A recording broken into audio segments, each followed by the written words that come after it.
লঙ্কা, তাও আবার এত্ত বড়! অদ্ভুত এই লঙ্কাটা দিয়ে আজকে বানাবো চিলি গার্লিক প্রন নুডলস আর স্টাফড পেপারস।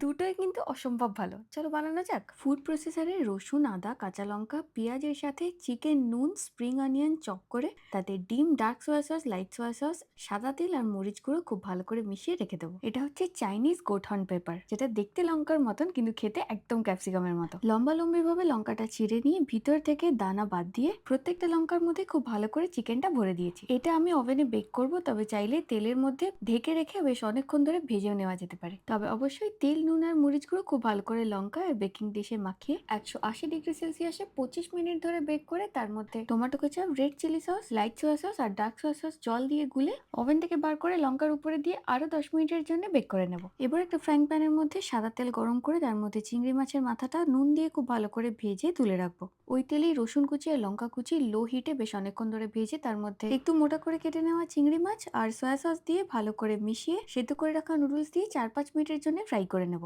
শেষে উপর থেকে স্প্রিং অনিয়ন ছড়ালেই চিলি গার্লিক প্রন নুডলস একদম তৈরি। চিকেন স্টাফিং করে বেক করে নেওয়া এই গোঠান পেপার সার্ভ করার জন্য আমি হাফ করে কেটে নিয়েছি। সুন্দর রান্না করলে হবে না, সার্ভ করতে হবে সুন্দর করে। এই সার্ভিং ডিশটা আগ্নিজা থেকে ট্যাগ করে দেবো, তোমরা দেখে নিও। মির্চি বাড়ার লঙ্কা দিয়েও কিন্তু তোমরা এইভাবে ট্রাই করতে পারো। একদম সহজে ঘরোয়া উপকরণ দিয়ে বাড়িতে বানানো চিলি গার্লিক প্রন নুডলস আর স্টাফড পেপারস।